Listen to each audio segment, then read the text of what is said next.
नमस्कार विद्यार्थी मित्रांनो, आज पुन्हा एक नवीन व्हिडिओ आपल्यासमोर घेऊन आलो आहे.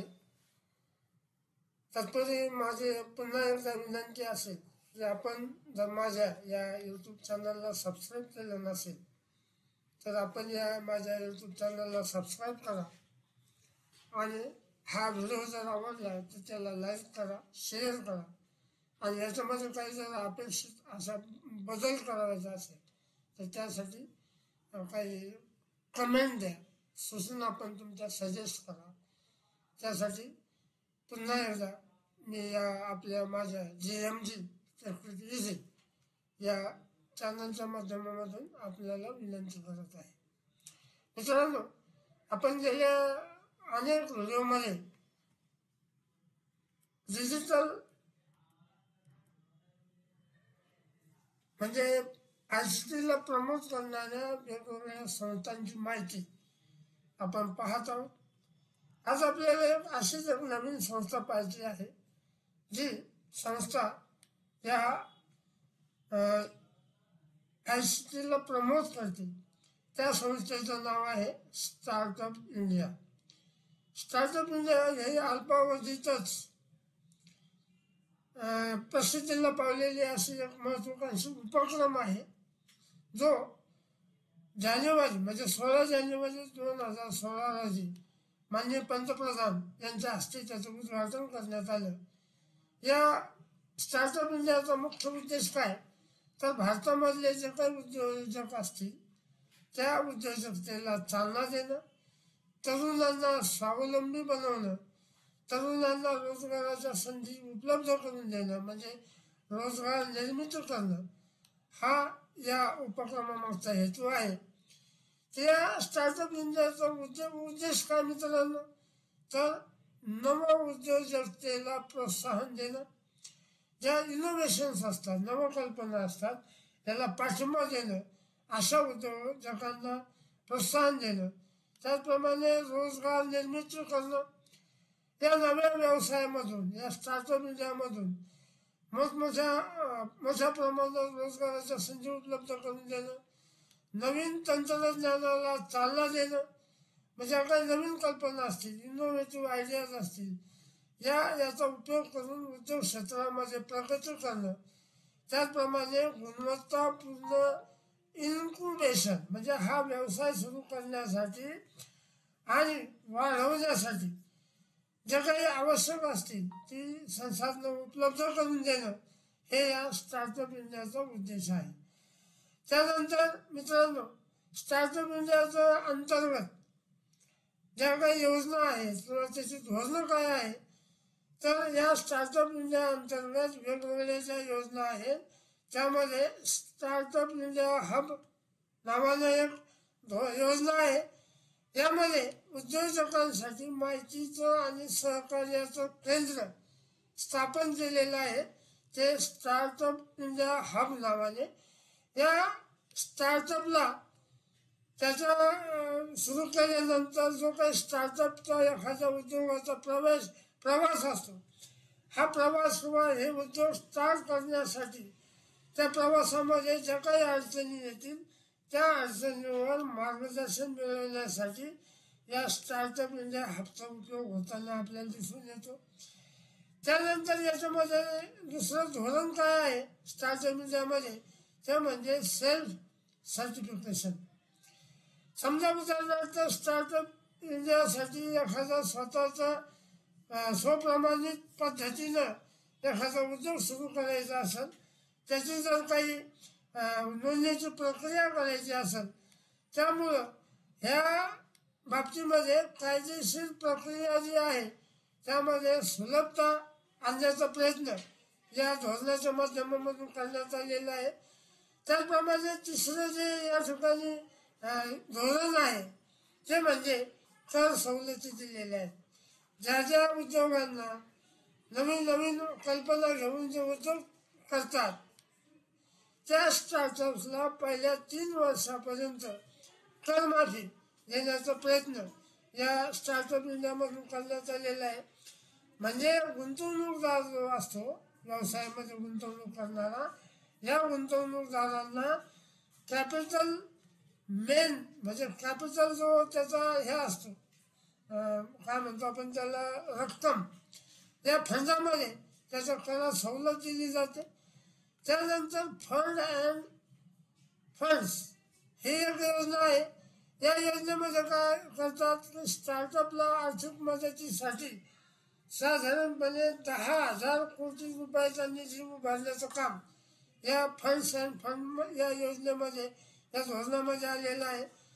त्यानंतर या स्टार्टअपला भांडवल उपलब्ध करून देण्यासाठी सहकार्य करण्याचं काम सरकार करत आहे.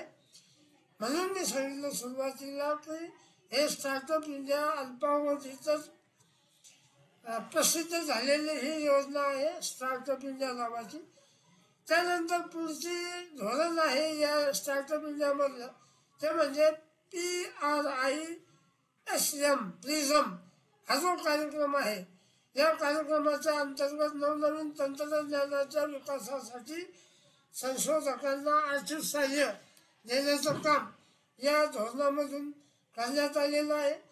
त्यानंतर स्टार्टअप इंडियासाठी जे लोक पेटंट घेतात पेटंट फाईल करतात त्या फाईल करण्याच्या प्रक्रियेमध्ये सुलभता आणणं आणि त्याला लागणारा खर्च कमी करणं हे या पेटंटमध्ये पेटंट संरक्षण या योजनेअंतर्गत केलं जातं.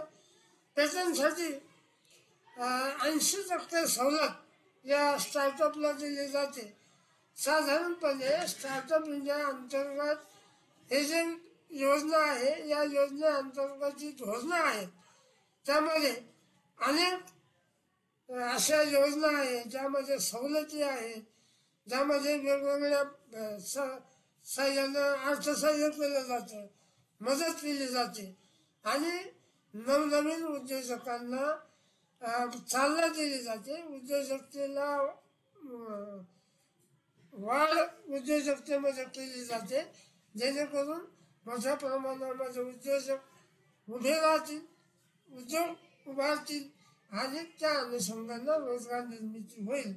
हा हेतू या स्टार्टअप इंडिया या योजनेच्या अंतर्गत आहे. तर हे स्टार्टअप काय आहे मित्रांनो, तर सरकारची जी परिभाषा आहे त्यामध्ये स्टार्टअप म्हणजे एखादी संस्था ज्याची नोंदणी 7 वर्षापेक्षा कमी कालावधीपूर्वी झाली आहे आणि बाहेरचा उद्योग जर असेल तर त्याची नोंदणी 10 वर्ष कमी कालावधीसाठी झालेली आहे किंवा ज्या संस्थेचे वार्षिक उत्पन्न 250 कोटीपेक्षा कमी आहे अशा उद्योजकांना नवीन उत्पादन प्रक्रिया सेवा किंवा तंत्रज्ञानाचा विकास करण्यासाठी ही स्टार्टअप इंडिया नावाची ही योजना भारत सरकारने आणलेली आहे. या स्टार्टअप इंडिया योजनेअंतर्गत कोणते फायदे मिळतात तर सुलभ प्रक्रिया नोंदणी व्यवसाय नोंदणी करता येते. जर एखाद्याला व्यवसाय नोंदणी करायचा असेल तर त्याची मंजुरी प्रक्रिया मोबाईल ॲपद्वारे वेबसाईटद्वारे त्याला करता येते. त्याला वेगवेगळ्या कराची माफी मिळते, आर्थिक सहाय्य दिलं जातं आणि आंतरराष्ट्रीय बाजारपेठेमध्ये या स्टार्टअपला एक वेगळं ओळख निर्माण करण्यासाठी परदेशी बाजारामध्ये त्याचं उत्पादनं जे असतात त्या उत्पादनाची ओळख निर्माण करण्यासाठी प्रोत्साहन दिलं जातं. या स्टार्टअप इंडिया अंतर्गत हे फायदे होतात. त्यानंतर स्टार्टअप इंडियाचे फायदे काय झालेले आहे भारत देशासाठी तर उद्योजकतेला चालना मिळण्याचं काम झालेलं आहे. अनेक रोजगार निर्मितीला प्रोत्साहन मिळालं आहे. नवनवीन ज्या इनोव्हेटिव्ह आयडियाज नवनवीन कल्पना असतात त्याला स्थान मिळालं आहे. या स्टार्टअप इंडियामध्ये जी प्रक्रिया आहे उद्योगाच्या नोंदणीपासून तर उद्योग काय त्याचा आउटपुट प्रॉडक्ट बाहेर निघेपर्यंत उद्योग सुरू करताना ज्या काही प्रक्रिया असतात त्यामध्ये सुलभता आणण्याचं काम या स्टार्टअप इंडियामध्ये आहे. जागतिक स्तरावर स्पर्धा निर्माण करण्याचं काम किंवा संधी जागतिक स्तरावर त्या सरावरील संधीमध्ये उतरण्याचं काम या स्टार्टअप इंडियामधून झालेलं आपल्याला दिसून येतं. विशेष म्हणजे महिला उद्योजकतेचा यामध्ये प्रोत्साहन देण्यासाठी वेगवेगळ्या योजना या स्टार्टअप इंडियामध्ये आहे. स्टार्टअप इंडिया मी सांगितलं 2016 भारत सरकारच्या या सर्वात प्रसिद्ध असलेली ही योजना आहे. त्यामुळे डिजिटल इंडियाच्या माध्यमामधून देखील स्टार्टअप इंडिया काम करताना आपल्याला दिसून येते.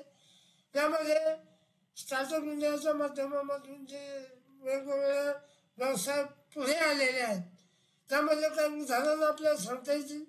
ते म्हणजे पहिल्यांदा ओला, हे जे प्रवासी वाहतूक क्षेत्रातील नाविन्यपूर्ण सेवा आपल्याला ओलाच्या माध्यमातून आज आपल्याला पाहायला मिळत आहे. त्यानंतर दुसरं आहे फ्लिपकार्ट. फ्लिपकार्ट देखील स्टार्टअप इंडियाच्या माध्यमामधून एक यशस्वी झालेले उद्योजक आहे. शिक्षण क्षेत्रामध्ये ई कॉमर्स क्षेत्रातील यशस्वी भारतीय स्टार्टअप तयार झालेला आहे. त्यानंतर पुढचं यशस्वी उदाहरण जे आहे ते म्हणजे बायजूस. बायजूस देखील शिक्षण क्षेत्रातील डिजिटल क्रांतीचा एक आदर्श उदाहरण आपल्याला सांगता येईल स्टार्टअप इंडियाच्या अंतर्गत. आणि दुसरं म्हणजे झोमॅटो. हा जो खाद्यसेवा क्षेत्रातील हा एक नाविन्यपूर्ण उपक्रम हे स्टार्टअप इंडियाच्या अंतर्गत सुरू झालेले आपल्याला दिसून येतील. तर मित्रांनो, स्टार्टअप इंडिया हा केवळ एक सरकारी उपक्रम नाही आहे, तर तरुण पिढीला किंवा तरुण उद्योजकांना प्रेरित करण्यासाठीचं एक साधन आहे. या स्टार्टअप इंडिया या उपक्रमामुळे नवकल्पनांना जागा तर मिळतेच, पण रोजगार संधी निर्माण होत आहे आणि भारत जागतिक स्तरावर स्टार्टअप इकोसिस्टीममध्ये महत्त्वाची भूमिका बजावत आहे असं आपल्याला म्हणता येईल. तर मित्रांनो, हा होता स्टार्टअप इंडिया